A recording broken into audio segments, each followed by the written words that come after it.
안녕하세요. 월요일 아침입니다. 월요일 오늘 시간은 그 전반적인 연말로 향해 가는 금융시장 흐름 파악해 보겠습니다.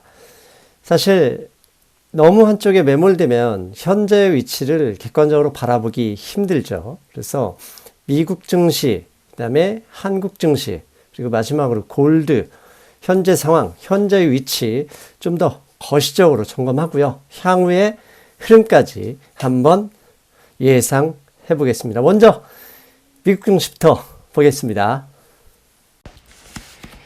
예, 보시는 그림은 S&P 500 인덱스 차트입니다.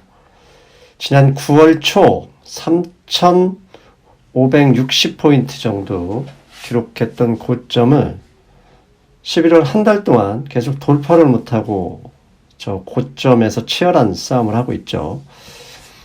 이건 S&P 500뿐만 아닙니다. 나스닥 지수도 S&P 500 인덱스와 거의 유사합니다. 보시는 그림처럼 9월 초 고점 밑에서 근 한 달간 옆으로 기고 있죠. 그러나 가치주, 중소형주, 경기 민감주 위주로 모여있는 러셀 2000 지수는 다릅니다. 러셀 2000 지수, S&P 500과 나스닥 인덱스가 11월 달에 고점 근처에서 치열하게 위아래 대꼬받고 한다고 하죠. 싸움을 하고 있지만 보시는 것처럼 러셀 2000 지수는 거침없이 우상향 하고 있습니다. 거의 10% 이상 11월부터 한 달 동안 10% 이상 상승을 하고 있습니다. 그렇다면 왜 나스닥 성장주, S&P 500도 나스닥 대형 빅테크 5, 테슬라까지, 테슬라는 S&P 500이 현재는 아니네요. 그 대형 기술주가 S&P 500 인덱스의 상위 거의 30% 이상을 점유하고 있기 때문에 나스닥의 방향성과 거의 유사하죠. 저렇듯 성장주의 정체에도 불구하고 러셀 2000 지수에서 보듯이 가치주 위주의 중소형주 상승이 계속 진행 중이에요. 왜 그럴까요? 그 이유를 알아야 우리는 향후의 흐름도 어느 정도 예상할 수 있습니다. 당연히 이게 그 이유가 뭐냐 그러면 백신이 있겠죠. 아무튼 백신에 대한 우리 기대감, 이미 백신은 와 있다고 생각하는 그런 장세이다 보니 최근에 일요일 그 미국의 코로나 일간 확진자 수가 20만 명을 돌파했죠. 그렇게 엄청난 확진자 증가세에도 경기 민감주죠. 그러니까 가치주 위주의 중소형주가 계속 주목을 받고 있습니다. 실제로 러셀 2000 지수 내에서도 상대적인 대기업을 1000개를 꾼 게 러셀 1000이고 러셀 2000은 러셀 1000보다는 상대적으로 중소형, 더 소형주겠죠. 이것을 비교를 해봤어요. 비교를 한 그림을 보시는 것처럼 규모가 상대적으로 더 적은 가치주, 스몰캡이죠. 러셀 2000에서도 상대적으로 더 적은 소형주, 스몰캡이 보시는 것처럼 밑으로 내려와 있잖아요. 더 아웃퍼포밍 한다. 더 수익률, 그러니까 상승세가 가파르다는 거죠. 앞에서 저는 이런 이유를 백신 때문이라고 했는데 러셀 2000, 러셀 1000 지수의 거침없는 상승세, 다우지수도 거의 러셀과 비슷한 흐름이죠. 이게 백신만으로는 설명이 좀 어렵습니다. 혹시 백신 외에 우리가 미처 파악하지 못하는 저렇게 증시가 직진하는 다른 이유, 다른 사정을 찾아봐야 하는 것은 아닐까. 그 이유를 정확하게 알게 되면 현재의 흐름, 그 다음에 향후의 흐름까지 우리가 제대로 파악할 수 있을 거라고 봅니다. 그래서 여러 가지 자료를 찾아봤어요. 그랬더니 금요일, 한국 시간은 토요일입니다. 골드만삭스가 2020년 4분기, 그 다음에 21년에서 23년까지 S&P 500 인덱스 기준으로 증시 예측 자료를 발간을 했습니다. 그런데 뒤에서 보시면 아시겠지만 올해 연말뿐만 아닙니다. 21년, 22년, 23년 앞으로도 향후 3년 동안 골드만삭스는 불마켓을 예상했어요. 근데 이 불마켓을 최소 3년간 예상하는 이유를 총 6가지를 들었습니다. 그 6가지를 보면 아하, 요즘 시장이 왜, 그 다음에 앞으로 증시가 어떻게 움직일지 어느 정도 추론해 볼 수 있을 거라고 생각합니다. 먼저 결과부터 골드만삭스의 연도별 지수 예측, S&P 500 인덱스 지수 예측을 보겠습니다. 지금 현재 금요일, 미국 시간으로 금요일 종가 S&P 500 인덱스는 3,551포인트입니다.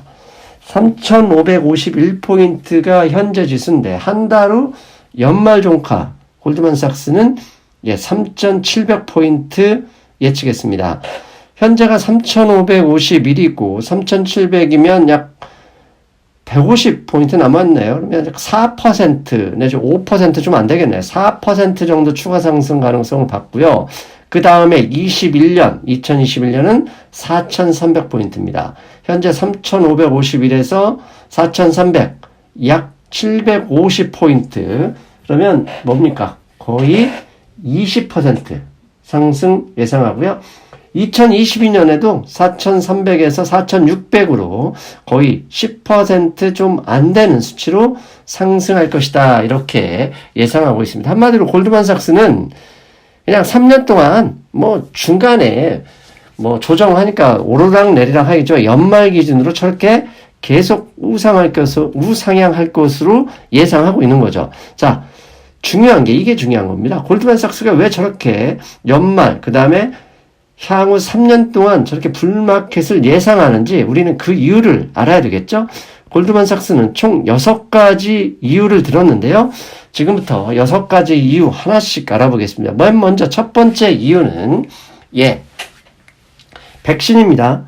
백신이 이미 화이자가 지난 주말 긴급 사용 허가 신청을 FDA에 냈죠. 그러면서 지난주에도 이미 방송에서 그랬죠. 골드만삭스는 1월부터 3월, 그 다음에 6월까지 미국 전체 인구의 전체 백신 접종을 끝낼 것이다. 예상 리포트는 이미 2주 전에 냈다. 그 말씀 드렸죠. 자, 첫 번째로 3년 연속 불마켓을 예상한 골드만삭스의 이유 첫 번째, 내년 상반기까지 미국 인구 전체의 백신 접종을 완료할 것이다 하는 이유를 들었습니다. 두 번째, 공화당의 상원 장악이 없습니까? 하원과 대통령이 민주당이 장악을 하지만 공화당이 상원을 장악하고 있기 때문에 민주당 급진파가 계속 주장하고 있는 증세, 거기에 빅테크 쪼개기, 이게 쉽지 않을 것이다. 아니, 어려울 것이다. 이 점을 두 번째 이유로 들었습니다. 즉, 시장 현재의 안정, 이런 구조가 훼손되지 않을 것이라는 얘기겠죠? 세 번째 이유, US economy continues its V-shape. 즉, 2021년에도 미국 경제 성장세는 V자로 계속 성장 흐름이 유지될 것이다 라는 이유를 들었고요. 네 번째, 자, 백신 효과, 거기에 공화당의 상원 장악이 있으니 증세도 어렵고, 세 번째, 미국 경제가 V자로 회복하니 S&P 500 기업들의 순이익 예상치가 실제 월가의 예상치보다 더 높을 것이다. 그래서 2021년에는 2020년보다 29% 순이익이 늘어날 것이다 고 봤고요. 이 29%는 월가 예상치보다 5% 높다라는 얘기입니다. 그 얘기는 순이익이 저렇게 많이 늘어나면 증시가 당연히 좋겠죠. 다섯 번째 이유를 봤습니다. 빠지지 않네요. 페드의 저금리 기조 유지. 일반적으로 페드는 2023년까지 금리를 올리지 않을 것이다 이미 공언했잖아요. 그런데 골드만삭스는 2025년까지 제로금리 예상을 하고 있습니다. 상당히 유동성, 이게 쉽게 끝나지 않을 것이다 라는 그 기반이 있는 거죠. 만약에 여섯 번째, 유동성이 저렇게 풍부하게 유지가 되니 금리 인상이 쉽게 상승 기조로 어려울 것이다. 그러니까 일드 커브 스티픈, 그러니까 장단기 금리의 격차가 조금 벌어질지 모르겠지만 장기 금리가 그렇게 높게 오르지는 않을 것이다. 그래서 골드만삭스가 예상하는 10년 만기 채권금리 기준 21년도 예상금리는 1.3%, 현재 0.85%죠. 22년에는 1.65% 수준. 왜 장기금리가 중요하냐? 예, 모기지 금리와 연동이 되죠. 그리고 코로나 상황에서 많은 가계와 기업들이 빚을 지고 있잖아요. 정부의 결국 대출 프로그램, 연준의 대출 프로그램도 결국은 빚이기 때문에 금리가 너무 급격히 오르면 기업들의 부실 가능성이 높고 그 다음에 수익성이 악화가 되죠. 그러나 골드만삭스는 2025년까지 저금리, 거기에 10년 만기 채권금리 기준으로 2021년 1.3%, 2022년 1.65%를 예상하고 있습니다. 여러분, 이거 중요한 포인트예요. 2021년 10년 만기 채권금리 1.3% 예상했다는 얘기는 골드만삭스의 AI에는 10년 만기 채권금리를 1.3%까지 큰 반응 없이 입력해놨다는 얘기예요. 즉 금리가 1% 가까이 오르더라도 1.3%까지는 증시에 큰 영향을 안 줄 것이다. 만약 1.3%를 넘으면 변수가 되기 때문에 증시의 하락 압력이 되겠죠. 그거 기억하고 계셔야 돼요. 그래서 앞에서 골드만삭스가 증시를 좋게 본 이유를 들으면 결국 딱 한 가지, 백신, 그다음에 S&P 500기업의 순이익 증가, 공화당의 증세 불가능, 저금리 유지, 이런 거 다 합치면 결국 하나죠. 유동성입니다. 결론은 넘치는 유동성 때문에 시장을 좋게 본다. 지금 보시는 그림은 그러니까 페드의 그 이사회에서 현재 그 인플레이션 예측치를 보여드렸어요. 즉 M2죠. 통화량 증가율을 보여주었는데 2020년, 21년에 저렇게 파란색으로 급격히 0.3% 이상 늘어난다 보고 있습니다. 그런데 지난 60년 동안 통화량 증가치는 증시와 철저하게 S&P 500 인덱스 기준으로 연관이 되어 있죠. 예. 골드만삭스는 백신이 나온다 해서 장기금리가 오르긴 하지만 연준은 저금리 기준을 길게 유지할 것이며 채권금리가 올라간다 하더라도 더 많은 양적 완화를 통해서 안정화시킬 것이다. 2021년 기준으로 1.3%. 당연히 유동성이 풍부하니 돈이 어떻게 되겠습니까? 지난주 미국의 주식형 펀드로 유입된 자금 340억 달러 유입됐습니다. 보시면 아시겠지만 많은 자금들이 유출되다가 11월 달에 340억 달러로 저렇게 많은 돈이 주식형 펀드로 왜 왔느냐?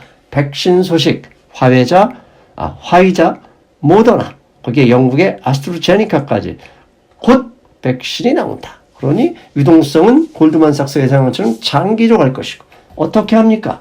주식에 돈을 넣어야죠. 즉 유동성 지속과 백신 효과를 바탕에 깔아뒀으니 경제활동 활성화는 계속 좋아질 것이다. 비록 백신이 나오기 전에 현재 코로나 확진자가 20만 명을 넘고 추가 부양책이 안 나오고 있지만 그 이후로 올해 4분기, 내년 1분기 GDP 예상치를 기존보다 약세로 보지만 2분기부터 성장률이 저렇게 올라간다고 하는데 누가 쉽게 주식을 팔겠느냐. 빨리 요즘같이 조정하는 모습을 볼 때 미국 국민들, 미국 기관들이 저렇게 증시 투자 자금을 플러스하고 있다는 거, 그것 때문에 미국장이 좋은 것이죠. 그렇다니 이런 얘기를 합니다. 요새 코스피도 그렇고 너무 많이 올랐다. 너무 빨리 오르는 거 아니냐. 그래서 결국 폭락하는 거 아니냐. 이런 걱정을 하시죠. 제가 이미 2주 전에 멤버십 게시판에 똑같은 말씀 드렸습니다. 삼성전자, 하이닉스 급등할 때 막 팔고 싶어가지고 안절부절 못하시는 분들한테 이런 말씀 드렸습니다. 주가는 급등한다고, 그리고 너무 빠른 속도로 오른다고 급락이 오는 것은 아닙니다. 급등하면 그 가속도가 있기 때문에 좀 더 멀리 관성이 유지되죠. 그러면 도대체 언제 주식이 하락하느냐? 언제 최소한 하락 조정이 시작하느냐? 정치적 불확실성과 코로나 안정세 등, 그러니까 코로나 급증세죠. 코로나 급증세 등이 이제는 안정화될 때, 즉 시장의 위험이 사라졌다고 모두가 환호할 때 그때부터 증시는 하락합니다. 증시는 언제 기대 수익률이 높다? 비관론자들이 많을 때, 위험 요인이 너무 많아서 쉽게 모두가 다 바이로 동원되지 않을 때 올라가고요. 반대로 트럼프의 불확실성, 나 졌다 이렇게 패배 선언을 하거나 코로나 급증세가 어느새 10만 정도로 안정화될 때, 그럴 때부터 조정을 보일 수 있습니다. 왜? 개인들은 그때 들어오지만 우리 친수익파는 그때 그 근처에서 물량을 빨리빨리 내놓으면서 이익 실현을 한다 말씀드릴 수 있습니다. 자, 여기까지가 미국 증시였고요. 중요한 거 이제 이머징이죠. 한국 증시 코스피 코스닥 이머징이 않습니까? 미국발 훈풍에서 이머징 증시 최근에 계속 강세되고 강세를 유지하고 있죠.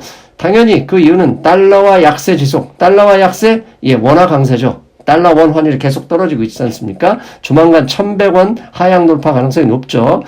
거기에 이머징 증시로 유입되는, 예, 해외 자금 유입 상당히 증가하고 있습니다. 그거 주목할 필요가 있죠. 그래서 이머징 마켓, 먼저 코스피 보겠습니다. 코스피 금요일 종가 기준 2553포인트 마감했습니다. 그런데 역사상 최고점은 2018년 1월에 2600, 조금 넘어서 6605포인트 정도 되는 걸로 기억하는데요. 지금 턱 밑까지 따라왔습니다. 한국만 이런 게 아닙니다. 상하이 종합지수 금요일 종가 기준 3377포인트. 예. 상하이도 직전 2018년 1월에 3600포인트가 고점이었습니다. 지금, 예, 저것 돌파를 턱까지는 아니고 가슴까지는 와 있는 상황입니다.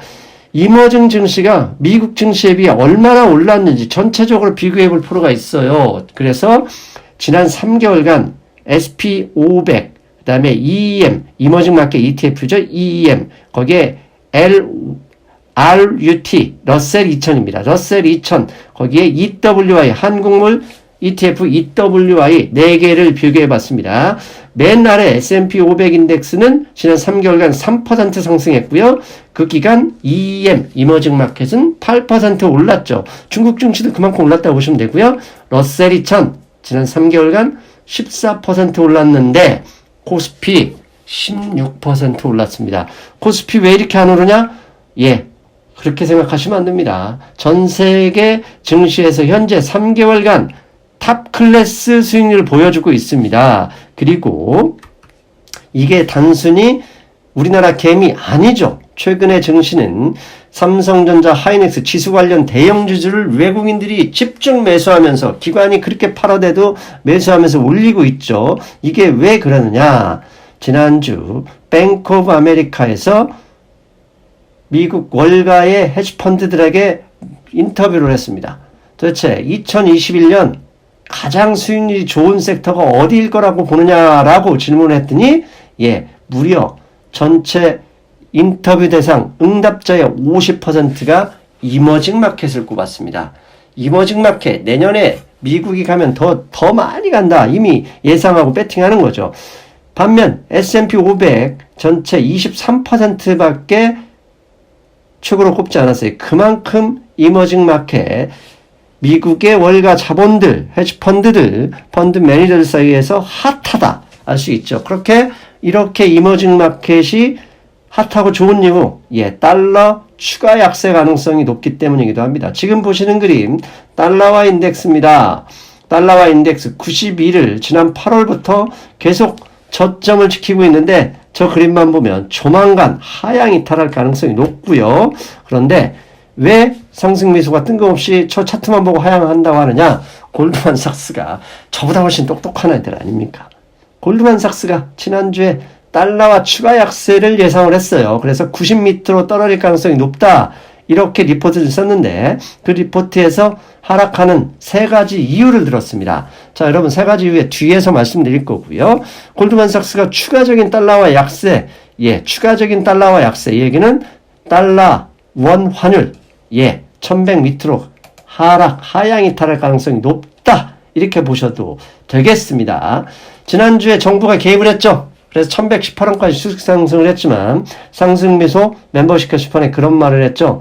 정부가 개입하는 순간 환투기 사격들은 더 강하게 하락 배팅을 한다. 왜? 정부가 우리 환율 높다는 걸 인정했기 때문에, 즉 더 우리 적정 가치는 밑에 있다는 걸 이미 인정했기 때문에 그렇게 하는 거고요.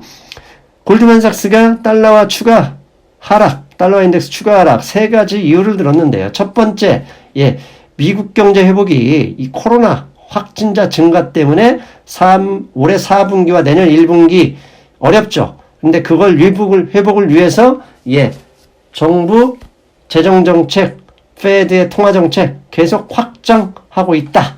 이게 첫 번째 이고요. 두 번째, 코로나 확진세 이것 때문에 4분기와 1분기 GDP 성장률이 하락 예측하고 있죠. 골드만삭스는 당연히 미국 달러와 약세가 되겠죠. 마지막으로는 상대적으로 돈이 미국 주식시장보다는 EM 환투기, EM 주식시장이 더 많이 가고 있기 때문에 달러와 약세를 지속하고 있다. 그렇게 예측한다. 골드만삭스가 말했고요.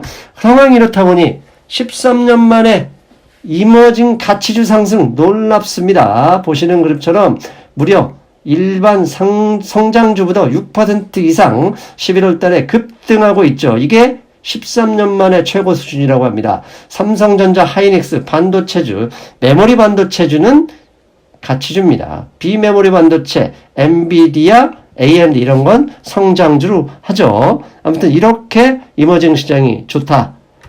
자, 그런데 한 가지 이제 골드 얘기할 때입니다. 달러와 약세하면 우리는 골드가 반대로 올라가야 되잖아요. 그런데 최근에 골드가 영 힘을 못 쓰고 있습니다. 왜 이렇게 골드가 힘을 못 쓰고 있는지 정확한 그 이유를 찾아내야 향후 흐름도 보입니다. 자, 주식, 증시든 뭐든 부동산도 할 거 없죠. 재료보다 수급이 우선하죠. 수급, 사자는 세력이 많을수록 돈이 많이 들어올수록 결국 상승하고 돈이 빠져나갈수록 내려가는 거죠. 골드 차트 보겠습니다. 골드 차트. 지난 9월부터 2달 넘게 1870달러 근처에서 계속 하향 이탈할 가능성에 계속 배팅하고 있는 느낌인데 금광주들, 최근 주식시장 상승하지만 금광주들도 어떻게 보면 가치주로 볼 수 있는데 금광주 인덱스 XAU를 보면 조만간 추가 하락 가능성이 높아 보입니다. 도대체 왜 증시 상승에도 그 다음에 코로나 확진자가 이렇게 느는데 안전자산인 골드가 힘을 못 쓰느냐 찾아봤더니 골드 펀드에서 자금이 얼마나 인출되는지 보여주는 그림인데요. 무려 역사상 최고 수준의 골드 펀드에서의 자금 인출 보시죠? 오른쪽 동그라미 지난 2013년 14년 저 때가 뭐죠? 양적 완화를 중단하고 이제 테이퍼링 할 때죠. 그때 이후에 최고 수준의 자금이 금에서 빠져나오고 있다. 아하, 최근에 골드 인덱스, 골드 가격이 어쩔 수 없는 흐름이겠구나라고 이제 알겠죠. 그렇다면 왜 월가 투자자들은 골드 펀드에서 자금을 뺄까? 여러분, 월가는 이미 지난주 방송에서 말씀드렸지. 골드만삭스 백신 성공, 백신 이미 다 왔다 이렇게 판단하고 있어요. 그러니까 코로나 확진자 20만 명이 넘어도 별 영향을 받지는 않는 거죠. 백신이 좋아지면 채권금리가 오르죠. 즉 이게 뭐죠? 인플레이션이 오는 거죠. 여러분, 인플레이션이 오는데 금은 이자도 없는데 누가 금을 가지고 있겠습니까? 차라리 주식시장이 좋다 하면서 앞에서 말씀드린 대로 주식시장에 돈을 넣는 거죠. 당연히 달러 약세고 뭐고 할 거 없이 금리가 오를 수 있으니 인플레이션이 오니 골드는 약세로 오르는 것이죠. 가장 안타까운 분들이 골드를 인플레이션 해치라고 보는데요. 그건 말도 안 되는 얘기입니다. 상승매도 지난 10년간 골드는 인플레이션 관계없다. 디플레이션 해치다. 왜? 돈을 찍어내서 디플레이션을 막아내려고 할 때마다 오르는 것이지 인플레이션이 온다. 금리가 올라간다. 그러면 골드 파는 것이죠. 그건 역사적으로 증명되는 겁니다. 그리고 당연히 이렇게 백신이 접종이 완료되면 미국 경제가 정상화가 되고 거기에 바이든 효과죠. 바이든 이펙트. 바이든은 트럼프보다는 악은 아니죠. 왜? 모든 나라와 전선을 맞대고 싸웠던 트럼프만큼 하지 않을 것이다. 즉 트럼프의 외교정책이 피크를 찍고 하락할 가능성이 높으니 이머징에 자금이 우호적으로 들어가는 것이죠. 당연히 안전자산에 대한 선호보다는 위험자산에 대한 투자가 더 유리한 분위기가 조성되고 있다. 그래서 여러분 골드, 이머징 미국 증시까지 다 살펴보니 이제 외부 요인이 변수가 바뀌지 않느냐. 무슨 변수? 예. 트럼프가 승복을 해서 끝났다. 아니면 코로나가 백신 나와서 확진자가 순식간에 사라지는 이런 안정화 조건이 나오기 전까지는 오히려 기대감에 의해서 증시가 상승할 가능성이 높고, 반대로 정치적 불확실성이 사라지면 개인미들 들어오죠. 그때는 소문에 사고 뉴스에 판다. 트럼프가 승복하거나 코로나 확진자가 최근에 20만 명 넘는데 피크를 쳐서 떨어진다. 그러면 그때 가서 조정이 시작될 수도 있다는 점 기억하셔야 되겠습니다. 즉 위험이 남아있고 비관론자가 살아있을 때 기대 수익률이 높다는 점, 그 점은 암기하고 투자하셔야 되겠습니다. 잘 들으셨어요? 네, 여러분. 결국 시장은 가고 싶어하는 방향대로 신호를 주죠. 그 신호가 큰 돈들이 어디로 움직이느냐, 그 방향에 따라서 움직입니다. 그래서 전체적인 흐름을 짚어봤고요. 화요일에도 방송 하나 내보내겠습니다. 반도체, 2021년 반도체 시장에 미묘한 변화가 보이고 있습니다. 단순히 우리가 2021년에 오늘 프로그램에서도 보셨듯이 골드만삭스가 좋게 시장을 예측하지만 반도체 시장은 제가 불마켓으로 보았던 제가 약간은 부정적인 변화가 보인다. 그 이유, 그 방향까지 화요일 특집 방송으로 여러분께 보내드리겠습니다. 저는 내일 뵙겠습니다. 여러분 안녕.